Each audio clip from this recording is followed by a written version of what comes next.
The lights hum softly in the Fraunhofer Materials Lab outside Bremen, Germany. Stainless benches gleam under white halogen arrays. Air purifiers murmur like sleeping machines. On one screen, a high-magnification image of a mosquito leg twists slowly, each claw glittering as if tipped in glass. The detail is arresting, revealing the intricate architecture of the insect's terminal tarsal segment, magnified hundreds of thousands of times. For years, German engineers had measured adhesion, tension, and failure in metals, ceramics, and polymers. They modeled structural integrity based on crystalline alignment and cross-linking density. They understood materials that resisted forces through sheer, unyielding cohesion. But mosquitoes, landing upside down on ceilings slick with condensation, seemed to ignore gravity itself. Their grip didn't fade in humidity, in heat, or even after 1,000 impacts. The challenge was a silent biological affront to decades of materials science superiority. In late 2024, an Airbus Clean Sky sub-team led by Dr. Lucas Vogel, a specialist in high-stress composite interfaces, made an odd discovery. During a routine adhesion test, a dynamic pull-off sequence designed to mimic turbulence separation, a mosquito tarsus segment produced a reading above 520 kPa, momentarily beating their titanium bond reference, a gold standard alloy used in primary airframe joints. Lucas froze. The instruments, state-of-the-art force gauges linked to superconducting quantum interference devices, SQUIDs, for minimal signal noise, were calibrated and double-checked by technicians immediately. The number refused to budge, holding steady during the adhesion plateau phase. He murmured, the sound barely audible over the ambient machinery hum. Steel shouldn't lose to an insect. The implication was revolutionary. Titanium's cohesive strength relies on metallic bonding energies.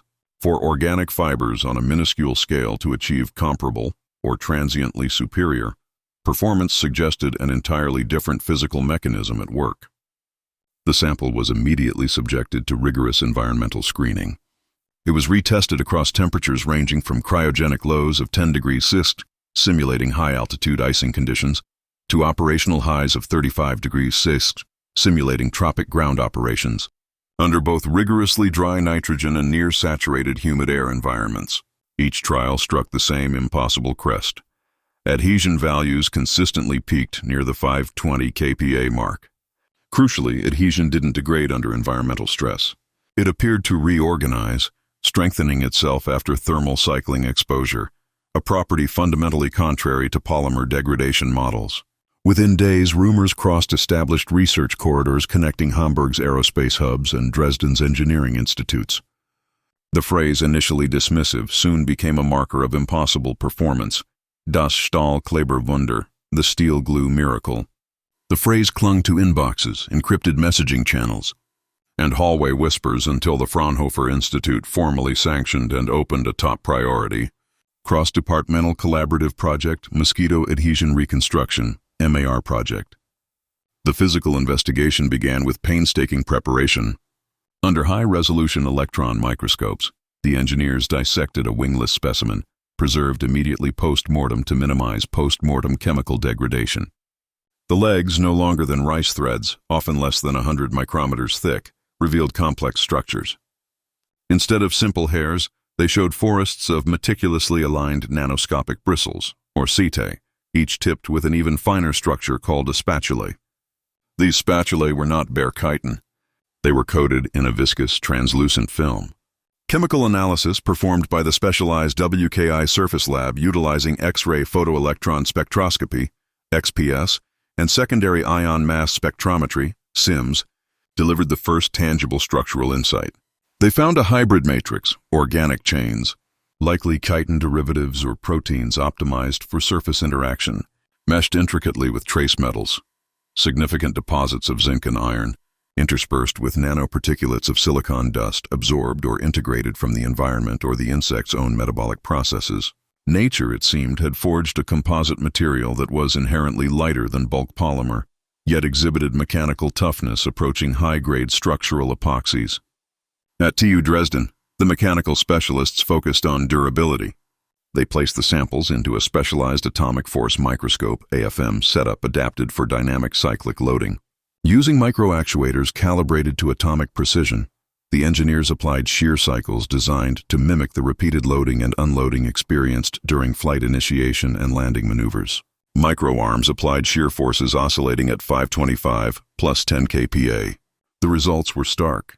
Conventional synthetic epoxies, optimized for aerospace bonding, failed after an average of 400 loading twists. The Mosquito polymer endured over 3,000 cycles without any measurable fracture or adhesion loss.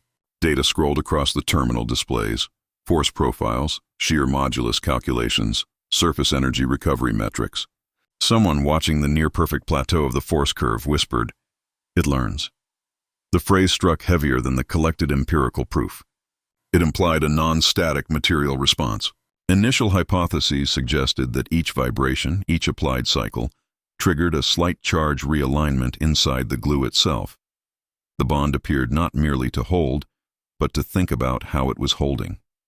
Humidity sensors blinked rapidly. When the chamber humidity was suddenly elevated to 90% relative moisture, adhesion exhibited a minor, predictable drop of about 5 kPa, a standard response to surface energy competition. However, the MAR team watched in astonishment as the bond healed back to its full baseline strength within minutes, actively expelling or restructuring the surface water layer, a self-rebuilding, dynamic interface unseen in any existing industrial adhesive technology.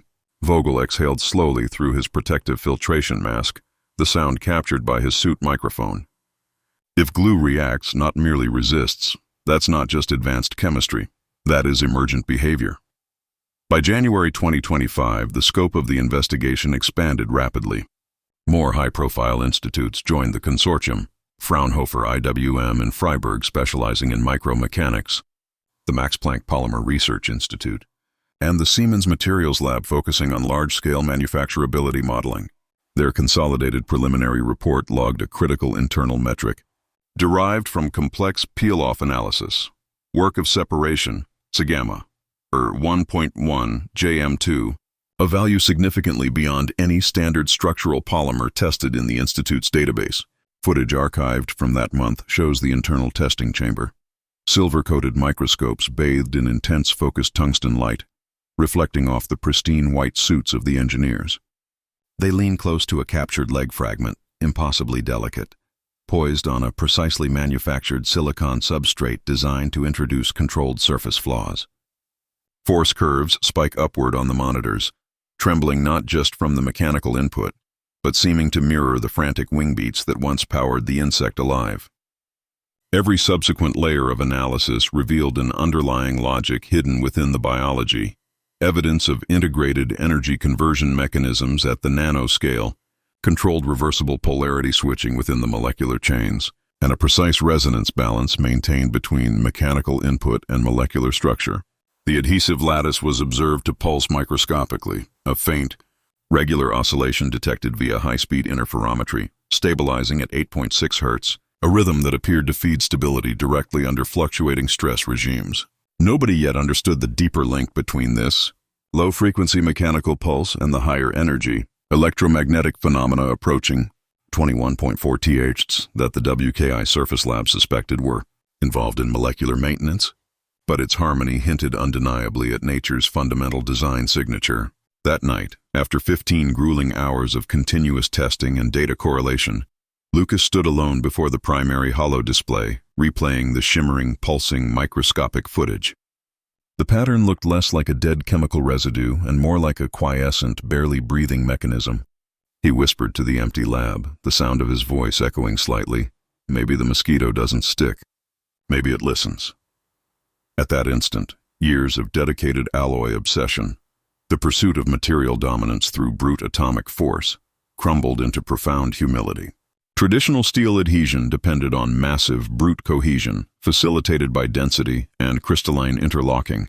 The mosquito thrived on an adaptive awareness, a subtle, responsive interaction with its environment that transcended simple mechanical engagement. As dawn rose over Bremen's fog-lined port, filtering pale light through the high windows, the MAR project received its final, definitive directive from the Joint Airbus-Fraunhofer Steering Committee: replicate the adaptive bond mechanism within synthetic composites, suitable for integration into primary Airbus wing prototypes. The quest had begun, not merely to synthesize stronger adhesives, but to engineer wisdom into human materials. Engineer wisdom into human materials.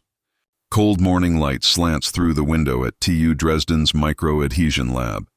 The entire room hums with the low tone of compressors and data screens blinking green vectors. The Mosquito sample from Bremen arrives sealed in a cryogenic pod. Temperature locked at -41 degrees. Dr. Lucas Vogel and his team begin by thawing it slowly, exactly 7 minutes, to protect its microprotein lattice from thermal shock. Around them, cameras and microscopes pivot like theatrical spotlights. Everything is ready for the endurance test, the moment to prove if nature's glue can actually outlast steel. The complexity of the task demands absolute environmental control. The cryogenic pod, a marvel of vacuum insulation and Peltier cooling, is gently placed within a climate-controlled staging area. The air within the lab is filtered to ISO Class 5 cleanroom standards, eliminating particulate contamination that could interfere with the molecular interface being studied. The thawing process itself is an exercise in precision engineering. Rapid temperature changes risk denaturing the complex glycoprotein structures responsible for the adhesive properties. The 7-minute protocol is derived from predictive modeling based on the calculated thermal diffusivity of the sample's organic matrix. Infrared thermometers monitor the surface temperature every 1/10 of a second, ensuring the transition from DGC to the standard operating temperature of DGC remains linear and controlled. Around them, cameras and microscopes pivot like theatrical spotlights. The primary imaging system utilizes a high-speed confocal microscope capable of visualizing adhesion dynamics at the nanoscale. The support equipment includes several specialized jigs designed to hold the biosubstrate steady during initial deposition and subsequent stress testing, minimizing external vibrational interference. 41 to 41, 2222. Everything is ready for the endurance test, the moment to prove if nature's glue can actually outlast steel. The anticipation in the room is palpable. Years of research hinge on this structural demonstration. The device looks simple, but years of engineering live inside its casing. Twin actuators apply shear and tensile load, replicating real-world fatigue, wind vibration, heat cycles, micromotion. This custom-built adhesion fatigue tester, AFT 3000, utilizes piezoelectric motors for precise movement control, essential for simulating the subtle, persistent stresses found in aerospace or automotive applications. The initial loading sequence begins. The first pull registers 510 kP. This represents the initial, non-optimal bonding strength immediately following the thermal conditioning. The second, 520. This slight increase indicates immediate passive molecular reorganization upon slight mechanical excitation. Then 525 plus, 10 kPa maintained through 2000 cycles. This is the baseline cyclic test designed to mimic standard operational vibration profiles. Every synthetic adhesive fails below 300 cycles under these standardized parameters. The Mosquito film doesn't even flinch. The load displacement graphs remain perfectly flat, indicating zero measurable material degradation during this initial phase. Fraunhofer analysts stare at the graph. It's flat, no decline in bonding frequency, no thermal drift. The pattern behaves like an algorithm, modulating its tension when heat rises beyond 35 degrees C. Self-adaptive viscosity. Lucas murmurs, "We may be staring at intelligence in material form. The observation regarding heat modulation is critical." When the ambient temperature within the testing chamber approaches DGC, a pre-programmed thermal load test is initiated. As the temperature rises to DegC, the measured adhesion force increases slightly, compensating for the expected reduction in viscosity common to organic polymers. This dynamic behavior suggests a feedback loop embedded within the molecular structure, allowing it to actively manage internal stress distribution based on external thermal gradients. As endurance expands, they expose the sample to oxygen, dust, and humidity. This environmental chamber phase simulates long-term exposure in harsh operational environments. Ordinary epoxy loses 35% strength here. The Mosquito 3535-3737 compound loses less than 3%. This resilience against atmospheric degradation is unprecedented in bioadhesives tested at this scale. Then a strange recovery occurs. After stress, molecular alignment returns to baseline in 4.5 minutes. Nature built memory inside its glue. This phenomenon is quantified by measuring the degree of depolarization induced by the preceding stress cycles. Post-stress analysis showed a restoration of its initial molecular orientation signature within seconds. At Max Planck's spectrometry division, infrared scans map energy distribution. The local vibration sits around 8.6 Hz, a rhythmic pulse similar to biological muscle feedback. This measurement, captured during active adhesion, suggests a low-energy, steady-state oscillation, maintaining the molecular lattice integrity. Simulations predict a hidden resonance in far infrared range near 21.4 Hz, possibly explaining how the adhesive reorganizes itself under microscopic strain. This extremely high-frequency resonance is indicative of molecular backbone vibrations that are not typical of simple polymer chains. Every engineer watching realizes they are dealing not with chemistry, but with physics programmed by life. WKI's thermal chamber pushes limits further: extreme temperature, from freezing to boiling humidity. Metallic adhesives deform, losing grip as crystal boundaries fracture. The Mosquito biopolymer elegantly twists and rebinds. Its work of separation measures 1.1 J-Mech, almost double Siemens top turbine sealant. The work of separation is a critical metric of adhesive toughness. Industrial benchmarks for high-performance aerospace epoxy rarely exceed JM2. The biopolymer's performance, JM2, demonstrates superior fracture energy dissipation. By midday, the mood becomes cinematic. A countdown starts for vibration endurance. 1 million micro-impacts per second for 2 hours. This simulates extreme high-frequency sonic fatigue, often encountered near jet engines or high-speed rail systems. The lab grows silent except for the heartbeat-like tap of servo motors driving the impactor arrays. When the system stops, the data feed reports, no breakage, no fatigue signature. The engineers exhale collectively. The total number of induced impacts registered by the piezoelectric gauges was micro-stresses across the 2-hour window. Somehow, evolution wrote endurance better than industry. 2% reactor 5%, demonchi 5% tier sensitivist. 270, WWII sep winarm sep, 016.6. Honor 11 Don 17 Dar 9017 Wers. Times 10 or 9 7.2 Extend 9 Airbus Clean Sky. This representative, Dr. Elena Schwartz, connects via holoconference. Her projection flickers slightly as she addresses the observation room. If we convert that self-healing dynamic into a synthetic matrix, she says, we'll have aircraft surfaces capable of correcting microfractures mid-flight. Her words carry a mixture of disbelief and ambition. The line between nature and machine begins to blur. All the while, Lucas reflects. Behind every chart lies a small insect that had solved adhesion millennia before human design. He remembers nights of failed bonding tests, welding experiments, broken fibers. Now the hum of microturbine fans surrounds him, and a tiny organism defies engineering law. He wonders whether endurance and intelligence are the same thing recorded on a molecular level. To verify, they run final impact scans under acoustic field. Sound waves strike the specimen at varying frequencies. Unexpectedly, the glue absorbs noise up to 38 dB like an organic silencer. This damping capacity is an emergent property related to the material's internal oscillation modes. The lab records it as a silent shield. It does not merely resist, it protects. The noise reduction efficacy was measured across the range from Hertz to kHz. Data pours into the servers, and soon international agencies send requests. Airbus wants samples for cabin materials. Siemens proposes turbine sealants that mimic the biopulse.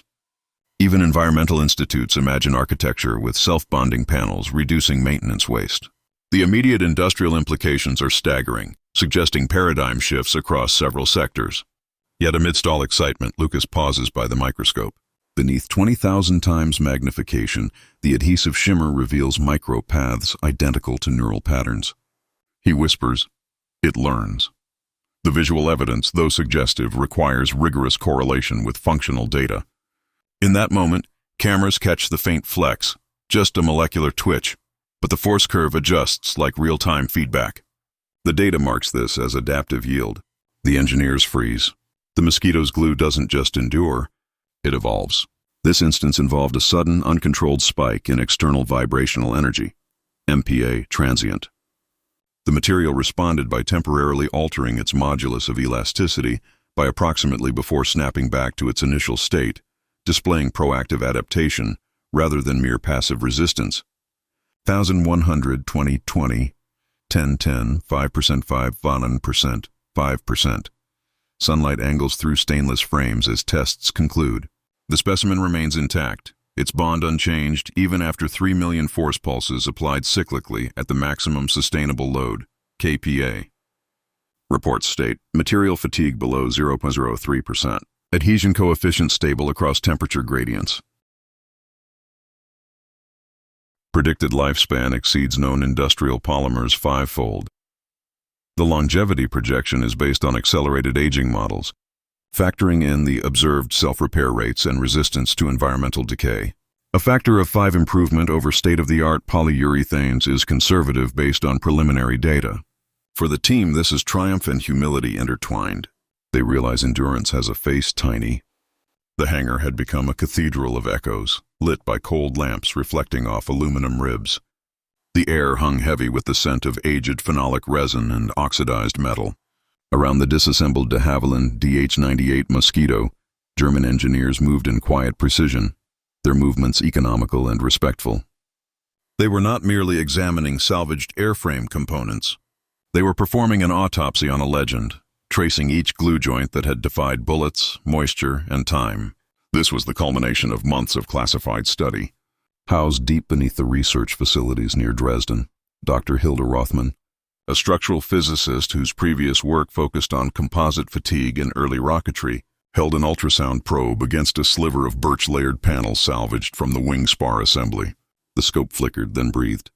The readout stabilized, showing a distinct, non-random waveform.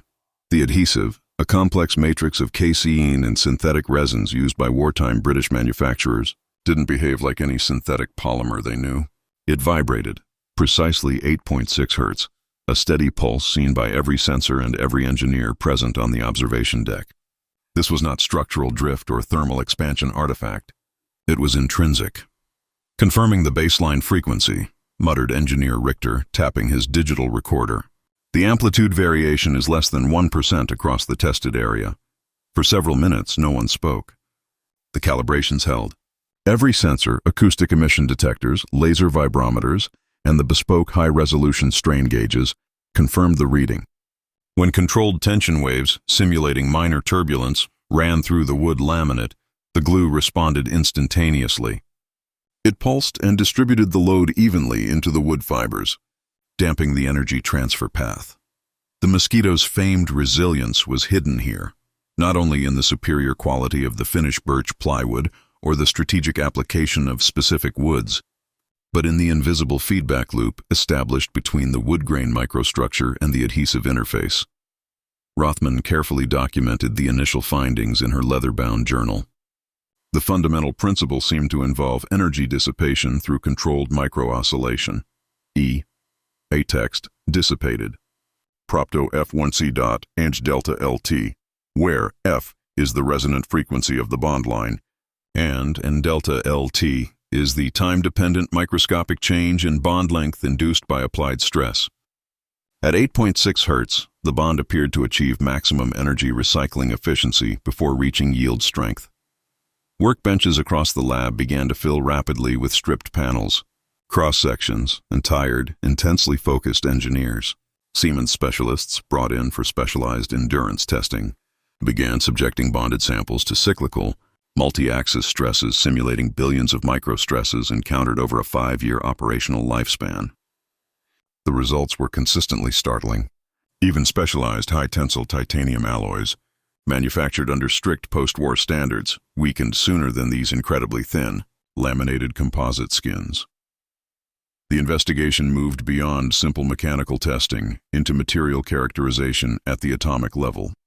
Using advanced pulsed laser deposition techniques adapted for non-destructive analysis, researchers subjected samples to increasingly high excitation frequencies at extremely high frequencies, specifically 21.4 terahertz, 21.4.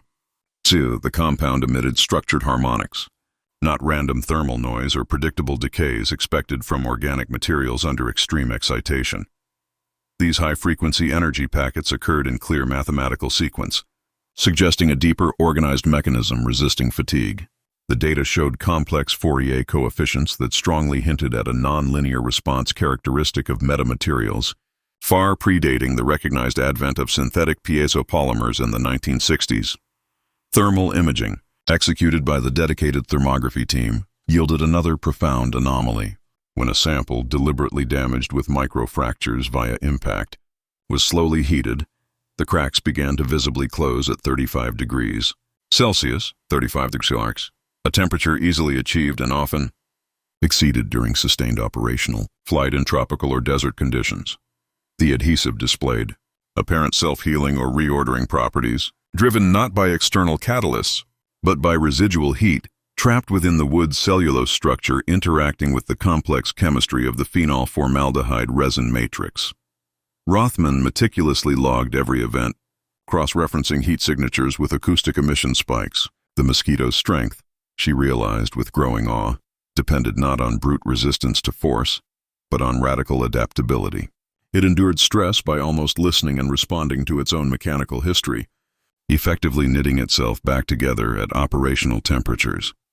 The theoretical framework began to emerge. Frac, under partial 9 sigma, a partial, T, Ketchidod hanabladet do, T plus ulambda, ursidad Reich in text, stress, where, n sigma, represents stress distribution, T is temperature, and n pi, n text, stress, is the stress-induced chemical conformation shift within the adhesive that facilitates material flow and rebonding. To validate these findings, computational teams at TU Dresden were given access to the full structural schematics. They simulated thousands of flight envelopes, sustained high-G maneuvers, rapid evasive rolls, and catastrophic load crash dives. The results shocked conventional materials engineers accustomed to homogeneous metal structures. The Mosquito's laminated skin, when modeled with the frequency-dependent properties derived from the 8.6 Hz pulse, absorbed and dissipated vibration through these newly identified glue veins.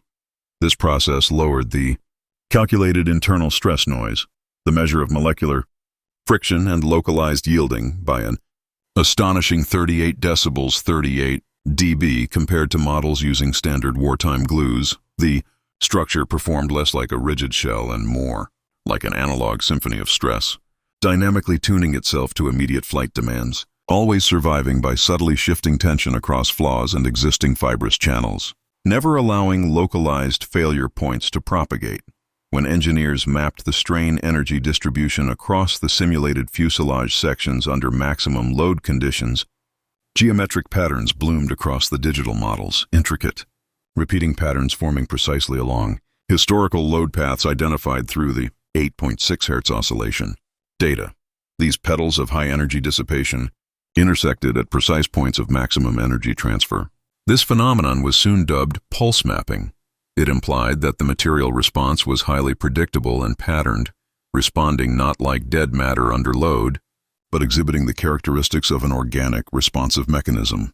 The structural endurance relied fundamentally on rhythm and choreographed energy movement, not simple rigidity. At the Fraunhofer Institute for Applied Research, Dr. Rothman finally gave the phenomenon its official designation, the invisible pulse. In her final, landmark report, she compared the British wartime glue matrix, created under extreme duress with limited resources, to the more sophisticated piezopolymer concepts developed post-war by Western scientists attempting to engineer smart materials. Her conclusion was stark. Necessity had driven British chemists to create something that modern, calculated science could not yet fully replicate, an adhesive bond that intrinsically imitated biological adaptation. Chaos and irregularity, when pressed together under the urgent pressures of wartime manufacturing, had inadvertently become the source of the Mosquito's lasting, uncanny strength. Later, Rothman wandered the vast, cold hangar after her colleagues had departed, leaving only the skeleton of the aircraft under tungsten lamps. Flakes of dried lacquer and microscopic dust glittered beside the preserved fuselage panels. She pressed her bare palm to a section of the starboard wing skin, beneath the painted surface. A residual faint warmth lingered, perhaps a few degrees above ambient. It wasn't life, but it was certainly a memory of vibration and survival, held captive in the layered structure. The Mosquito had throbbed through hostile nights, absorbing shocks and signals, its internal resilience built not just from wood fiber and glue, but from the focused, tireless human intent that bound it together. when the external hum of the facility's climate control and main power faded into near silence. One late technician adjusting the sensitive mass spectrometer swore he could hear something faint echoing from the bonded layers.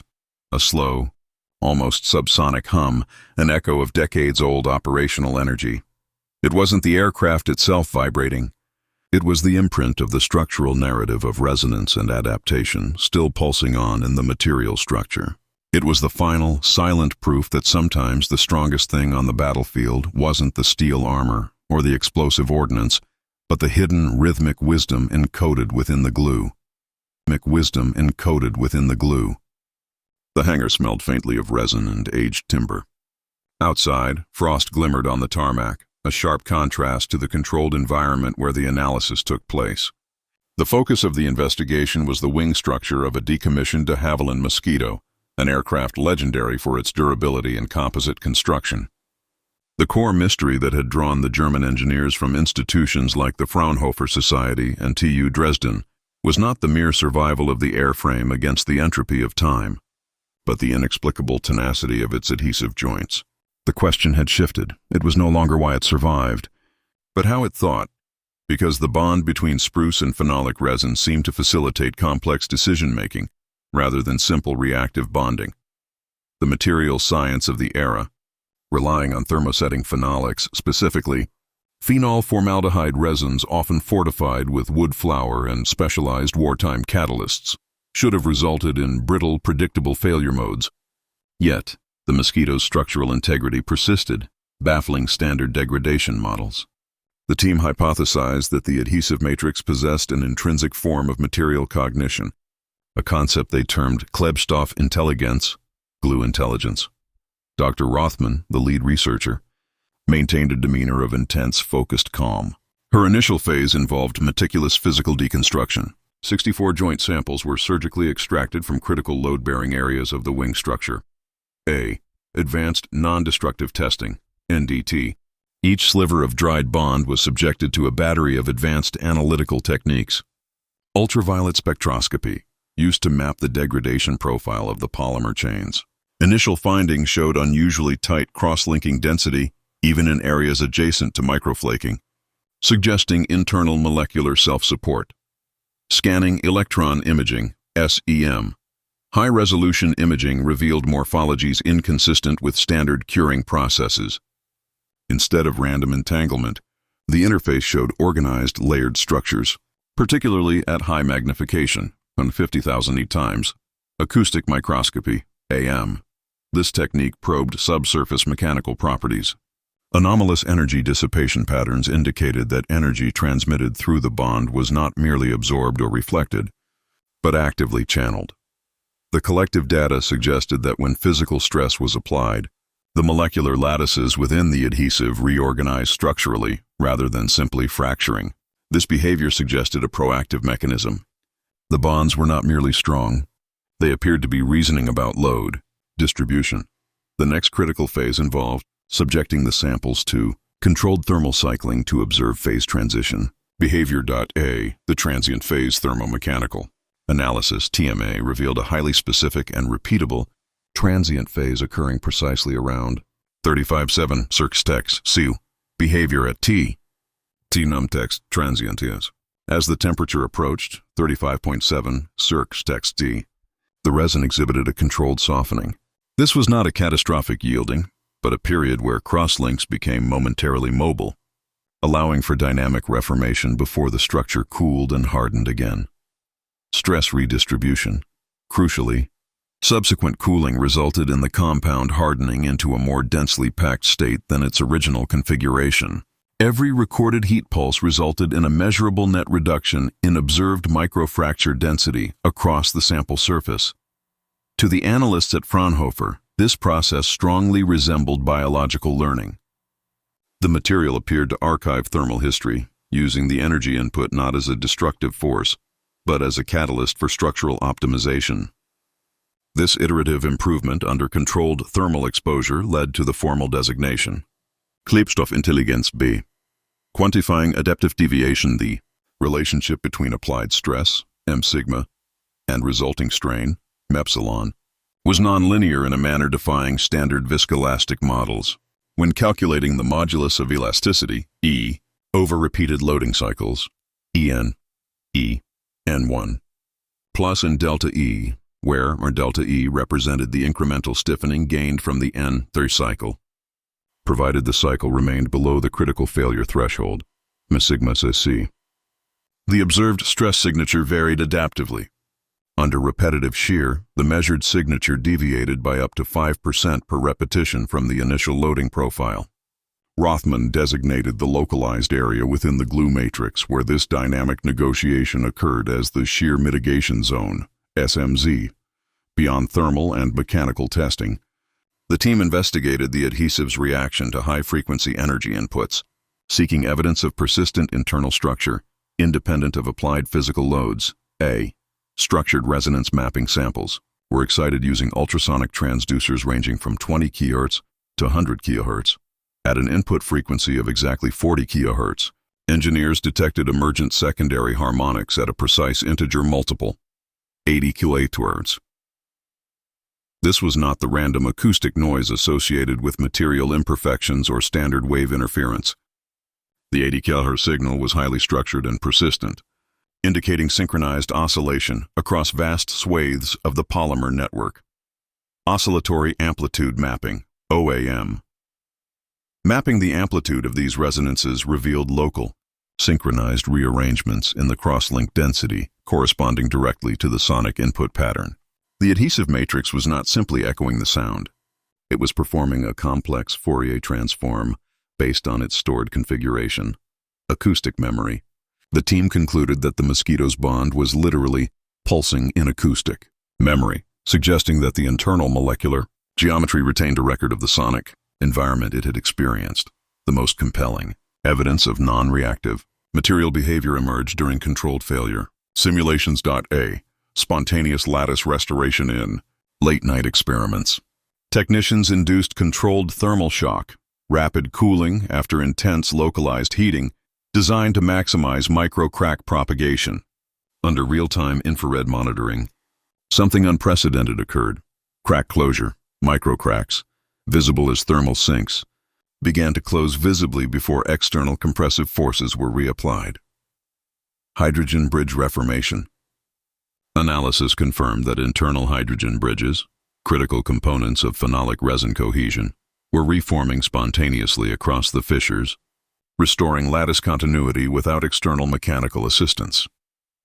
The material's recovery rate, measured by the time taken to regain 98% of pre-shock tensile strength, surpassed that of modern, chemically aggressive aerospace-grade epoxies designed specifically for self-healing properties.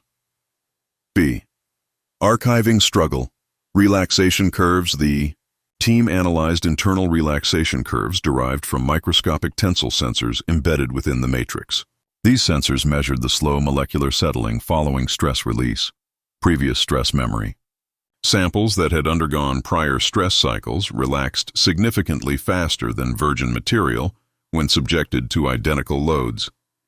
The recovery time, T is text, relax, followed a demonstrable trend. T is text, relax, N. T is text, relax, N1. This strongly suggested that each bond unit archived its prior struggle, the energetic pathways taken during stress, and adapted its relaxation dynamics under subsequent, similar conditions, a phenomenon analogous to material muscle memory. The collected logs demonstrated a smooth, quantifiable trend toward efficiency with every exposure cycle. The adhesive was not merely enduring. It was actively optimizing itself through continuous exposure and environmental dialogue. By the conclusion of winter, the analysis had yielded terabytes of synchronized resonance, thermal, and stress data. The structure of the Mosquito wing ceased to be viewed as merely an artifact of superior mid-century engineering. It was revealed as a colossal organic algorithm concealed within layers of spruce veneer and phenolic polymer.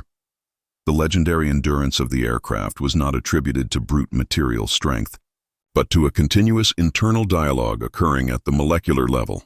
This dialogue was described as a microscopic parliament of bonds, where constituent molecules held collective agency, voting on critical mechanical parameters, how much to yield, when to resist, and when to initiate repair. standing beneath the harsh yellow light of the workshop. Rothman traced a finger across the impossibly smooth surface of a surviving wing spar. The texture felt intentional, honed by decades of negotiation with the atmosphere. She whispered her final summation to the silent assistants gathered around the data streams. Adhesion, she noted, her voice barely audible over the cooling fans of the imaging equipment, may not belong to the family of physical forces.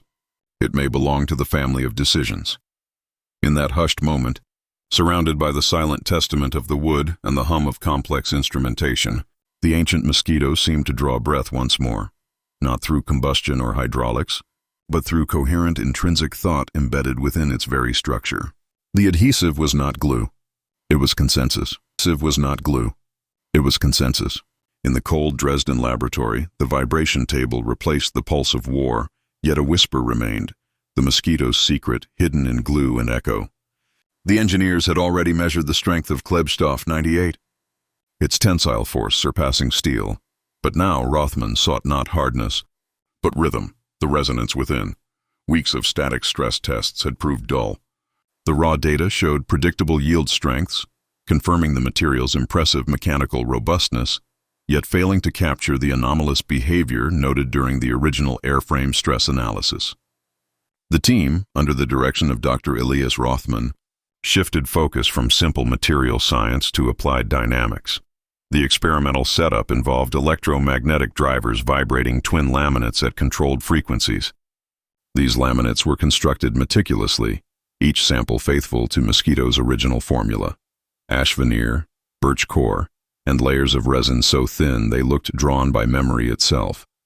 The precision required to reconstruct the original bonding process was extreme, involving vacuum pressure cycles that mimicked the low atmosphere curing conditions of the wartime assembly lines. Initial tests mirrored expectations. Normal damping appeared predictable across the lower frequency spectrum, dissipating kinetic energy efficiently up to approximately 40 kHz. Beyond this threshold, however, the signal response exhibited anomalies. Peaks behaved strangely. Instead of decaying smoothly, signals rebounded, and phase waves returned in perfect, often instantaneous, rhythm. "It's not just sticking wood," Rothman murmured to his chief technician, watching the oscilloscope trace stabilize into a rhythmic pattern. "It's listening." This observation catalyzed a shift in methodology.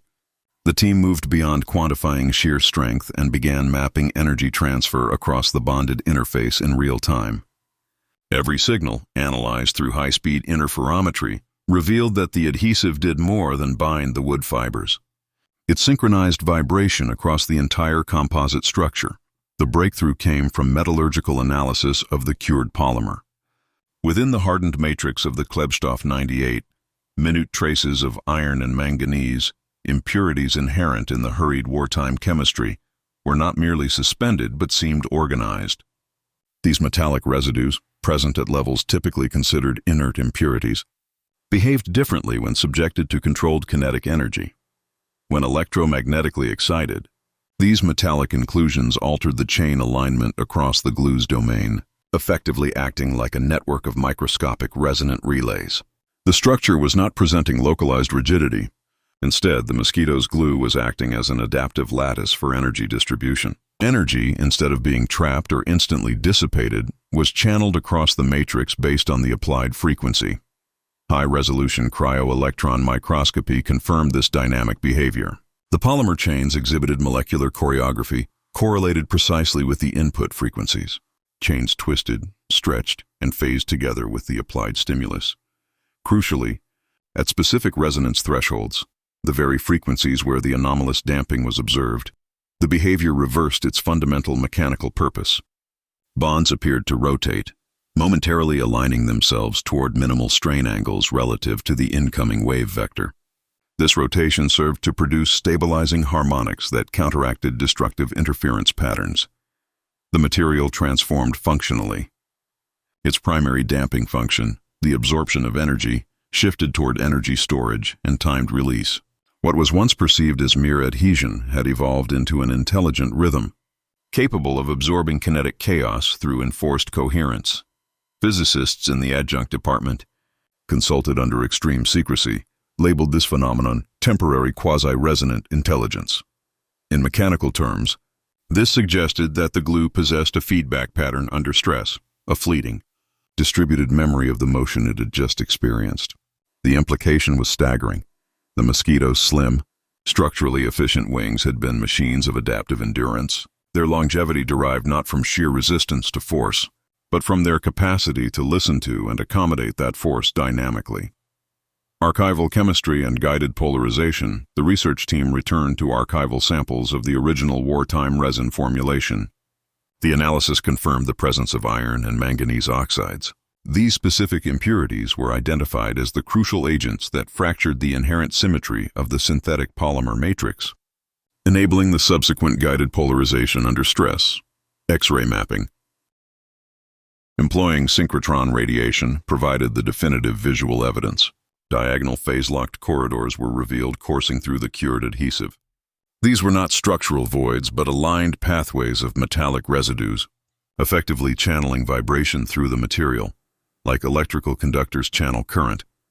The profound difference between an ordinary, modern epoxy and this specific wartime polymer was thus not quantitative, it was musical.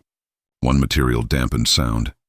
The other was capable of organizing it, from the comprehensive datasets, the molecular choreography, the phase mapping, and the energy transfer metrics. A governing mathematical relationship emerged, linking applied force directly to the material's internal state of coherence. Rothman's team formalized this relationship as the resonance equation, F ir K hc dot air delta phi, where F is the instantaneous external force applied, measured in newtons. Delta features the instantaneous phase diffusion within the polymer matrix, representing the degree of vibrational coherence or misalignment across the material's lattice at that precise moment. A larger tan delta phi indicates greater internal disarray unless countered by the lattice structure. K represents the energy coupling coefficient, determined intrinsically by the density and alignment of the metallic lattice, the iron and manganese filaments, within the cured adhesive. This constant reflects the material's inherent capacity to utilize the metallic pathways. The physical interpretation was revolutionary. Every impulse generated a microscopic memory, the alignment or misalignment of the lattice, chartreuse delta phi. This instantaneous memory in turn modified the material's response, text QR to the very next impulse. The Mosquito's legendary endurance was not a static property. It was the running summation of those actively managed memories. Reconstruction tests provided stunning validation of the equation. Two full-scale wing sections, built identically with the replicated Klebstoff 98, were placed on isolated, independent vibration tables. Both sections possessed identical geometry and utilized the identical phase-aligned glue. Wing A was subjected to chaotic, multi-tone stress input, a simulation of high-G turbulence combined with aerodynamic flutter. Crucially, Wing B sat passively. Within seconds of Wing A entering chaotic excitation, Wing B began echoing Wing A's spectral footprint, registering the same frequency modulations, though physically untouched by the external driver. Laser vibrometers confirmed coupled phase modulation not just through the structure itself, but through the ambient air separating the two tables. Energy was not traveling merely through the physical contact of the structure. It was traveling through a shared, remembered waveform, mediated by the inherent resonant properties of the material structure itself. Rothman termed this emergent communication across structures, the whispering structure, when the lights were dimmed and the collected data shimmered across projection screens.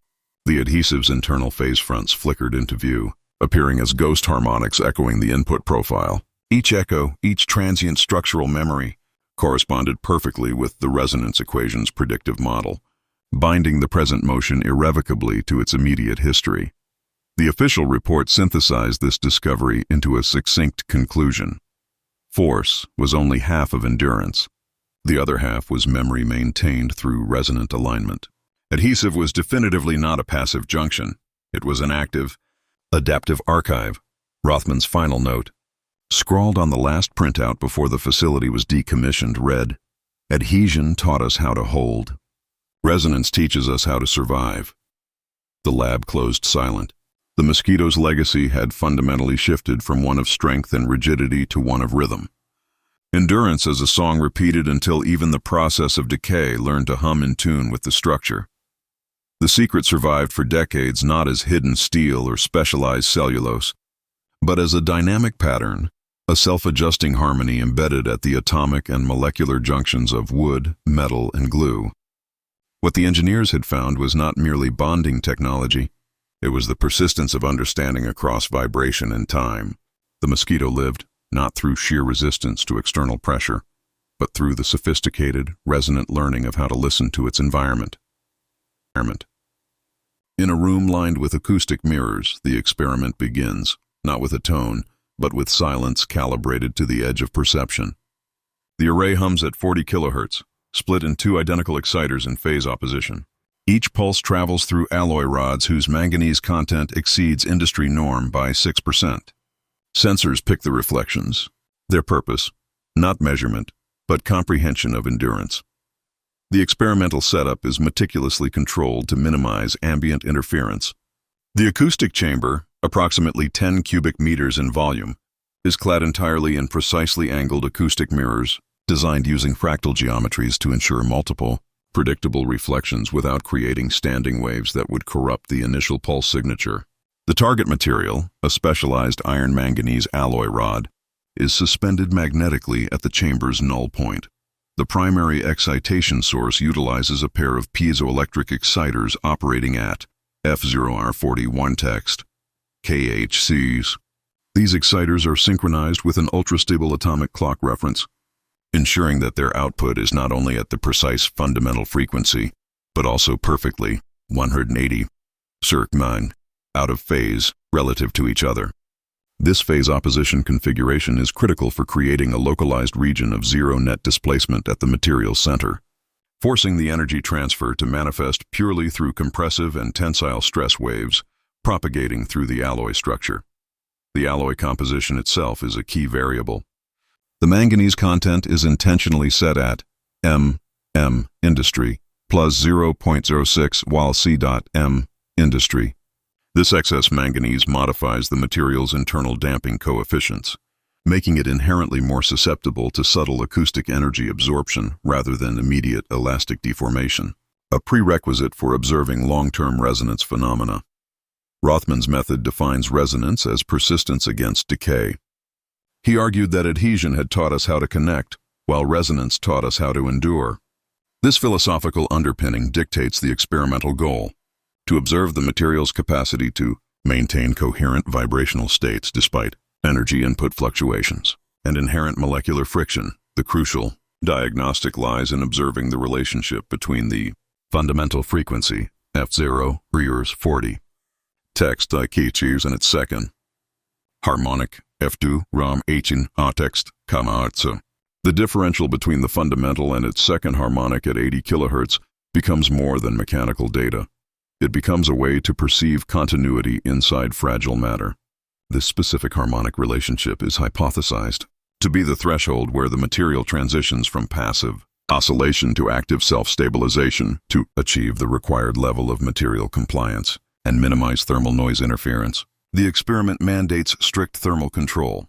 In the Fraunhofer isolation chamber, readings stabilize only after the air temperature reaches precisely T. 35.7 circ. text 0. This buoyant threshold, slightly elevated above typical room temperature, appears to be the necessary energy level to overcome initial molecular binding energy barriers within the alloy lattice. Beyond that buoyant threshold, the vibrations adopt a quasi-intelligent pattern, adapting phase to localized pressure variations. This adaptation is monitored by microbarometers embedded near the specimen mounting points. When a localized pressure fluctuation occurs, e.g. due to atmospheric microshifts, the material's resonant response phase shifts immediately, compensating within microseconds, a reaction speed suggesting a localized feedback mechanism operating faster than bulk energy dissipation allows. To model this observed nonlinear resilience, technicians turned to coupled oscillator simulations derived from the Klebstoff Intelligence Series, a theoretical framework focusing on transient molecular bonding. Each oscillator in the simulation represents a molecular domain, cross-linked by temporary hydrogen bridges and metallic ions. The simulation parameters are calibrated against the physical alloy structure. Frac D2. XI were DT dium so we gamma herfrac DXI war DT plus omega I2 XUI on some G. An EQK radio scenes omega T flooded delta here where on gamma is the material damping term, K bunch IJ is the coupling strength, and delta EJ represents the phase bias between adjacent domains when frequency alignment holds for longer than 40 seconds, meaning the energy input frequency matches the emergent collective natural frequency of the modeled domains. The signal phase unifies. This unification is the first empirical hint of self-protection within a purely acoustic system. The system moves from independent stochastic vibration to unified harmonic action. Laser vibrometers confirm the coherence bands, iron oxide layers, naturally forming on the alloy surface, pulse not randomly but within a mathematically closed window. This observation elevates the phenomenon from material physics to applied waveform analysis. The wavefront density, measured as the spatial concentration of phase-locked vibrational energy, exhibits a direct proportionality to the deviation in phase coherence relative to the input signal. The relationship is formalized as the wavefront density fits the extracted formula F K H C dot delta phi. Here, F designates the measured wavefront density. K designates the constant of endurance, a material-specific property related to the manganese concentration and thermal state. And Na delta phi measures the deviation in phase coherence between the input excitation and the material's resulting internal strain wave. Applied through iterative regression across 10,000 excitation cycles, this ratio outlines how microstructures conserve integrity under mechanical fatigue up to 3 million cycles. Beneath amplification, a low tremor persists like a voice trying to remember its own frequency. A persistent, low-level oscillation even when external power is momentarily curtailed. Inside the Siemens Lab archive, a supplementary report identifies a critical finding: half-period symmetry between lattice stress and ion migration. When acoustic intensity doubles, the oxide structure recoheres instead of fracturing. This counterintuitive behavior is key. The pattern mimics biological resilience observed at the synaptic level, a mechanical analogy to neurological survival. One could argue that resonance behaves like thought, not instantaneous, but recursive against loss. The system appears to actively choose structural reorganization over catastrophic failure when subjected to overload. Each repetition adds microscopic fatigue, yet the test material restabilizes itself at an 8.6 Hz pulse submerged beneath ultrasonics. This undercurrent, a resonant frequency far below the 40 kHz excitation, links the exciters as if they share awareness. The technicians hesitate to name it consciousness. They prefer endurance intelligence, a feedback loop designed by matter, not mind. The film camera captures dust motes vibrating along invisible axes suspended within the chamber atmosphere. Their dance mirrors the interference grids plotted on the monitor, visualizing the energy flow. Between frames, Rothman speaks softly, recorded via a highly directional microphone. Adhesion taught us how to hold. Resonance teaches us how to survive. His voice overlaps with the low tremor hum, and for an instant, physical law seems willing to listen, yielding to a pattern of persistence. By the 9th iteration of the long-duration test, phase variance, in sigma EPHI, drops below 0.03 radians, a value indicating near total coherence between the driving signal and the material's internal state. The metallic specimen exhibits a memory-like echo. When the excitation is momentarily paused, the decay curve shows a distinctly slower response than predicted by standard viscoelastic models, suggesting stored structural information. After 9 minutes of sustained excitation, recovery occurs autonomously, without external damping or immediate re-excitation. Engineers call it a mechanical breath, the moment when matter chooses not to collapse, actively restoring its equilibrium state. Outside the chamber, humidity condenses against the viewing glass. The density of the condensation pulses in rhythm with the operator's heartbeat, which has unconsciously synchronized with the material's 8.6 Hz undercurrent. It becomes impossible to differentiate objective data from life support feedback. The resonance equation, once written abstractly on paper, now unfolds as an observable, environmental behavior linked to the living observer. As the primary sensors shut down, the 40 kHz hum decays into near silence. The surviving waveform, recorded on a highly sensitive optical disc, traces a delicate symmetry curve, half of a sine arch suspended in vacuum, representing the residual energy profile. The system is quiet, but the alloy's internal field continues to oscillate, driven by the stored mechanical potential. For 2 full minutes of pure residual motion, the intelligence of resonance endures beyond measure. In those last intervals, what remains is not the sound but the persistence of its memory, an endurance so subtle it transcends noise, frequency, and time. Resonance, it appears, is not simply vibration. It is the act of remembering what still refuses to fade.